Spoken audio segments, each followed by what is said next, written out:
Today we solve multiple choice question of the +1 class, and first question is here: which of the following is a derived unit? And Hertz is a derived unit. Next, second question: 1 meter is equivalent to 10 to minus 10. Here is a minus 10 angstrom. And third question in 10 second is the unit of the impulse. And next, parsec is the unit of the distance. And fifth, the value of acceleration of the highest point of the projectile path is equal to g. And next question: which of the following remains constant for projectile motion? Horizontal velocity. Okay. Next dimensional formula of the pressure ml -1 T minus 2. अगर किसी को ना समझ में तो मैंने यहाँ side पे कर रखा है. Okay. Next, which of the following physical quantity has the same dimensional formula as impulse? Okay, as we know that what is the formula of the impulse equals to force into time, and force की dimensions mlt -2 होता है. t का जो है t है तो हमारे पास ये आ गया. तो ये जो dimension है वो momentum के dimension के equal है. That's why momentum has the same dimensional formula as a impulse. And next question is ninth question: which of the following physical quantities has the same dimensional formula as work? Okay, work का formula क्या होता है? force into displacement. Okay, force into displacement. तो force into displacement ml/t -2 होगा. तो energy जो है, energy का भी सेम जो है डायमेंशनल फॉर्मूला यही आता है. तो energy has the same dimensional formula as work. And next 10 question is light year is the unit of the intensity of the light, and 1 newton is equal to 10⁻7 newton, and SI unit of the Planck's constant in joule second. And next question is 13 question: 1 Fermi is equals to 10⁻15 meter. Velocity of the unit is meter per second. Very easy question. SI unit of the resistance is ohm. And next 16 question: number of the significant digits 0.0041 and 30041 are the respectively. तो जो significant figures होते हैं हमारे पास, इसमें जो हमारे पास 0.0041 है, इसमें हमारे पास 2 है, और इसमें हमारे पास कितने हैं? 5 है. Next 17 question: the number of the significant figure in 0.006. तो यहाँ पे क्या है? 1 है. हम जीरोस को काउंट नहीं करते सिग्निफिकेंट फिगर्स में, तो यहाँ पे हमारे पास कितना आ जाएगा? 1 आ जाएगा. नेक्स्ट 18 क्वेश्चन: 0.430 इंटू 10⁻³ में जो सिग्निफिकेंट फिगर्स होंगे वो 3 होंगे, बिकॉज पॉइंट के पहले जो 0 होता है वो हम काउंट नहीं करते, लेकिन जो पॉइंट के बाद होता है वो हम सबको काउंट करते हैं. तो 1 2 3, तो यहाँ पे 3 जो होता है वो सिग्निफिकेंट फिगर होगा. Next question is 19 question: if there is an error of 3% in measuring the side of the square, the error in the calculating its area. हमने एरिया फाइंड आउट करना है, तो एरिया जो है यहाँ पे 6% आ जाएगा. ठीक है, एरर इन, और यहाँ पे मैंने साइड में जो है वो कर रखा हुआ है. किसी को कोई प्रॉब्लम होगी तो you can ask me. Okay, तो यहाँ पे जो है हमारे पास 6% आ जाएगा. Next, accuracy of measurement is determine the percentage error. And next, which of the following is not a fundamental force? As we know that हमारे जो है 4 जो है वो फंडामेंटल फोर्सेज होते हैं. फर्स्ट जो होता है वो हमारे पास क्या होता है? फर्स्ट ग्रेविटेशनल फोर्स होता है. ठीक है, सेकंड इलेक्ट्रोमैग्नेटिक फोर्स होता है, स्ट्रॉन्ग न्यूक्लियर फोर्स होता है. उसके बाद जो फोर्थ होता है वो वीक न्यूक्लियर फोर्स होता है. Viscous force is not a fundamental force. Okay, तो here is right answer is the C. And next question 22 question is a physical quantity Q is given by Q equals to a² b⁻³ and c⁻d². तो यहाँ पे maximum percentage error निकालना है. तो इस question को कैसे सोल्व करेंगे? क्यू हो गया हमारे पास, a² है, b⁻³. जो c-5 है ऊपर लेके जाएंगे तो c⁻5 हो जाएगा. d² को हम जब ऊपर लेके जाएंगे तो हमारे पास कितना हो जाएगा? जब d² को ऊपर लेके जाएंगे तो ये -2 हो जाएगा. ओके, फिर यहाँ पे फॉर्मूला अप्लाई करेंगे, delta Q/Q multiply 100 equals to जो 2 है वो आगे आ जाएगा, डेल्टा A/A. ओके, फिर नेक्स्ट में हमारे बीच में हमारे मल्टीप्लाई 100, फिर प्लस का साइन आ जाएगा. ये जो 3/2 है ये 3/2 आ जाएगा, delta B/B multiply 100 as it is. C के ऊपर 5 है तो +5 डेल्टा C मल्टीप्लाई 100, एंड यहाँ पे D के ऊपर -2 है तो यहाँ पे क्या हो जाएगा हमारे पास? -2 हो जाएगा, delta D/D.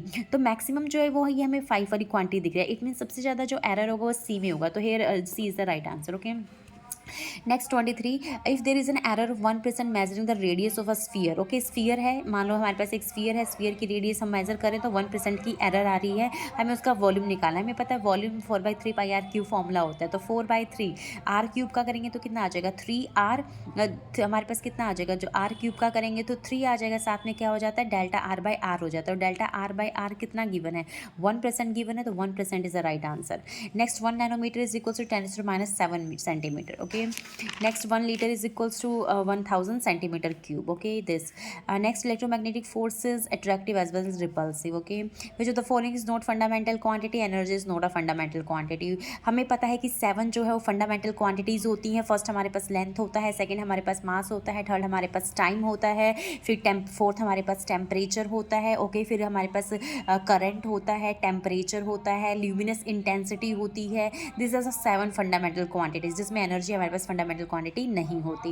And next is the 28, which of the following is a derived unit? Coulomb is a derived unit. Okay, next, how many significant figures, इसमें सिग्निफिकेंट फिगर्स कितने हैं, 1 2 3 4, तो ये 4 आ जाएगा। ओके, हमें रूल पता है कि जो दो नॉन जीरोज होते हैं, दो नॉन जीरोज के बीच में अगर कोई जीरो आता है तो उसको भी हम काउंट करते हैं एज अ सिग्निफिकेंट फिगर, तो 4 आ जाएगा।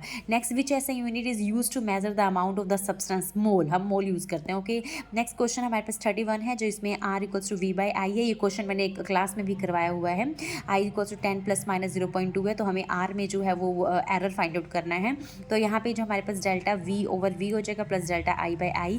जो डेल्टा v है, ओके, जो डेल्टा v है हमारे पास यहाँ पे ये v है, this quantity represents the v and this represents the delta v। तो डेल्टा v 5 है, तो डेल्टा v 5 ऊपर आ गया, v नीचे आ जाएगा। इसी तरीके से ये जो हमारे पास this is the delta i, this is the delta I and this is the I, तो यहाँ पे 2/100 हो जाएगा, तो यहाँ पे करेंगे तो 7/100, it means 7% is the right answer here. And next question is 32 question. The physical quantity have the same unit in all the system of unit time. Okay. Next, which of the following is a dimensionless? Solid angle is a dimensionless. Okay. Next question is considering the significant figures, the result of the calculation 8.5 or 2.0 4.27 आएगा। यहाँ पे round of figure लग जाएगा, जो हमारे पास 4.3 is the right answer. Next 35, the volume of the 5.74 gram of the substance is 1.2 centimeter cube. By keeping significant figures in view, the density will be, okay, तो density mass per unit volume होते हैं, दोनों को divide करेंगे तो हमारे पास ए आ जाएगा, 4.78 ग्राम पर centimetre cube is the right answer. Next, which of the following is the unit of distance? All of this all three quantities represents the unit of the distance. Next 37, this the formula of the density, ये भी मैंने class में करवा रखा है। Dimensional formula of the density, mass per unit volume formula होता है, वो अप्लाई किया तो यहाँ पे हमारे पास m रेज़ टू पर L-3 आ गया। ओके, मास है, मास के लिए m लग गया यहाँ पे, वॉल्यूम L क्यूब होता है, ऊपर आएगा तो -3 हो जाएगा, तो here is right answer. Next 38, इसमें जो हमारे पास वेलोसिटी ग्रेडियंट का पूछा तो L0t-1। Okay, and next 39, which of the following is a scalar, velocity is a scalar quantity. And next 40 question, rate of change of the velocity is known as the acceleration. Okay, next ये हम 9th class से पढ़ते आ रहे हैं। Next, if an object moves with constant speed in a circular path, what we can say about its velocity is changing. Okay, next, if the acceleration of the body from 2 metre per second square then distance travel by 10 second, तो ये formula equation of the motion का formula लग जाएगा यहाँ पे, s equals to ut plus half at square. Initial जो velocity है वो 0 है, तो 0 को t से मल्टीप्लाई करेंगे, 0 हो जाएगा, हाफ आ जाएगा यहाँ पे a। एक्सेलरेशन जो है 2 मीटर पर सेकंड गिवन है और जो टाइम है हमारे पास 10 सेकंड गिवन है, तो सोल्व करेंगे तो हमारे पास d is the right answer, d आ जाएगा। And next 43 question, the dimensional formula of the universal constant m raised to the -1 L cube t raised to the -2. Circular motion is a two-dimensional motion. The slope of the velocity time graph is the acceleration. Okay, and next 46 question, if an object is freely falling then its velocity increases linearly with time. And 47, if the distance traveled by object is directly proportional to its remains constant then its speeds remains constant. And next 48, the distance traveled by moving object is always greater than or equal to the displacement. A velocity time curve for a body projected vertically upward is a straight line. Next for 50 question, if an object is moving in a straight line, its velocity increasing, what is the acceleration? Acceleration is a positive. And next 51 question, the slope of the tangent drawn position time graph and instantaneous velocity. This is the instantaneous velocity. Next 52 question is A vector dot B vector then angle between. अगर हमें पता है कि dot अगर zero है तो dot क्या होता है, ए वेक्टर डॉट बी वेक्टर का फॉर्मूला होता है हमारे पास, जो A vector dot B vector होता है इसका फॉर्मूला होता है ए बी कोस थीटा। अगर हमारे पास ये इक्वल टू जीरो है, ये हमारे पास कितना गिवन है, इक्वल टू जीरो है, इट मीन्स जो यहाँ पे थीटा की वैल्यू होगी वो क्या होगा, हमारे पास 90 डिग्री होगा, बिकॉज जो कोस 90 होती है, कोस 90 की वैल्यू भी पता है जीरो होता है, तो जीरो हो जाएगा। इसी तरीके से 53 क्वेश्चन, हमारे पास पी वेक्टर दे रखा है, क्यू वेक्टर दे रखा है, ठीक है। इसके बीच का हमने क्या फाइंड आउट करना है, एंगल फाइंड आउट करना है। हमारे दो एंगल निकालने का फॉर्मूला हमें पता है, cos theta P vector dot Q vector, P vector का मैग्नीट्यूड क्यू वेक्टर का मैग्नीट्यूड। अच्छा, इसमें जो चारों ऑप्शंस दे रखे हैं वो गलत दे रखे हैं, क्योंकि इसका राइट आंसर 12/13 आ रहा है। ओके, तो इसलिए जिस भी स्टूडेंट ने कोई भी आंसर यहाँ पे टिक किया तो मैंने उसका सही कर दिया, बिकॉज यहाँ पे 12/13 is the right answer and this right answer is not given in the option. 54, if a vector R vector makes angle 60 degree with Y axis, ठीक है, this is the R vector और ये are vector जो है इस Y के साथ जो है वो 60 डिग्री बना रहा है। टोटल हमारे पास कितना होता है, 90 डिग्री होता है। 90 में से ये 60 है, तो 90 में से 60 के 30, मतलब ये क्या रह जाएगा 30, तो ये वाला हमारे पास कितना आ जाएगा, आर साइन 30 डिग्री, तो B is the right answer.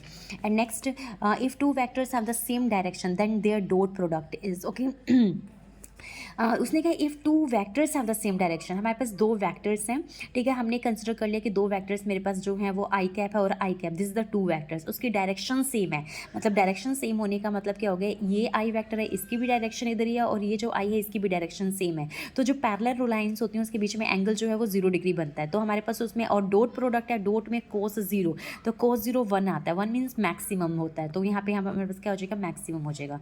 And next question is 56 question, A vector plus B vector का magnitude equals to A vector minus B vector का मैग्नीट्यूड, इसमें जो एंगल फाइंड आउट करेंगे तो हमारे पास जो है ये मैग्नीट्यूड का फॉर्मूला अप्लाई कर देंगे, 90 डिग्री आ जाएगा। And next question, A vector B vector are two vectors then which of the following is not correct, ध्यान रखना नॉट करेक्ट, तो ये जो A vector cross B vector है is not equals to B vector, क्योंकि हमारे पास जो A vector होता है क्रॉस प्रोडक्ट की प्रॉपर्टी होती है किसके इक्वल, माइनस जो है वो B vector cross A vector होता है, तो this is the wrong, okay. 57 and next question is 58, the unit vector in the the unit vector in the direction of the a vector equals to I cap plus j cap is, this is a 1 by root 2 I cap plus j cap, which trigonometric function is used to find the horizontal, this cosine, okay. And next question is 60 question, the two vectors a vector and b vector can be equal to each other only if this a vector equals to b vector and both the vectors in the same direction, minimum value of vector a vector plus b vector is this, जब a vector minus b vector का magnitude होगा तो हमारे पास minimum value होगी, because ये क्या है, opposite in directions होंगे। एंड 62 में आई जे की जो है यूनिट वैक्टर्स है और हमें पता है आई क्रॉस जे किसको रिप्रेजेंट करता है, के वेक्टर को रिप्रेजेंट करता है, तो ये आई क्रॉस जे किसके इक्वल होगा, के, क्योंकि हमें चार्जेस की प्रॉपर्टी पता है कि आई क्रॉस जे है वो किसके बराबर, ये के, क्योंकि ये क्लॉक वाइज रिप्रेजेंट कर रहा है, ठीक है। इसी तरीके से हमारे पास जे क्रॉस के आएगा तो जे क्रॉस को किसके बराबर, आई के बराबर, इसी तरीके से के क्रॉस हमारे पास अगर आई आता है तो किसके बराबर होगा, वो जे कैप के बराबर होगा, तो ये प्रॉपर्टीज़ हैं जिसके आंसर हमारे पास क्या हो जाएगा, सी हो जाएगा। नेक्स्ट क्वेश्चन है 63 question, for maximum range the maximum angle of, जो मैक्सिमम एंगल होता है 45 डिग्री होता है, okay. Next question is which of the following is not a property of null vector, this is not a property, zero vector equals to 0 के बराबर होने, this is not a property of the null vector. 65th question, the direction of the velocity and acceleration of the top of the trajectory of the projectile, question पीछे भी आ रखा है, तो यहाँ पे परपेंडिकुलर होता है, ये ए इक्वल्स टू जी आया था और ये वेलोसिटी, तो this is a perpendicular to each other. 66 question, the maximum height reached by the projectile depends on initial and angle of the projection both, answer आ जाएगा C is the C, both A and B, okay. Next question 67 question is in which direction does the acceleration due to gravity act on a projectile vertically downward, यहाँ पे हम पीछे देखा है हमने कि जो हमारे पास होता है कैसे होता है, वर्टिकली डाउनवर्ड, ओके। जो ग्रेविटी होती है वो हमेशा नीचे की तरफ होती है। 68 eight what point in its trajectory does the projectile have maximum kind and at the end of its trajectory, okay.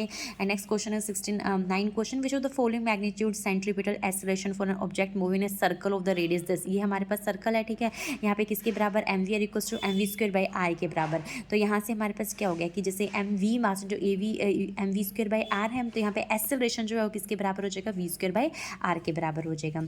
Next 70 question, which of the following physical quantity has neither units no dimension, तो relative density जो होती है, this relative is, ये जो relative density होती है has neither units no dimension. तो thank you, ये 1 to 70 क्वेश्चन हमने देखे। अगर किसी को किसी भी क्वेश्चन में कोई प्रॉब्लम है तो आप कमेंट बॉक्स में मैसेज कर सकते हो या क्लासेस में भी पूछ सकते हो, I will help in all the question, okay. Thank you so much.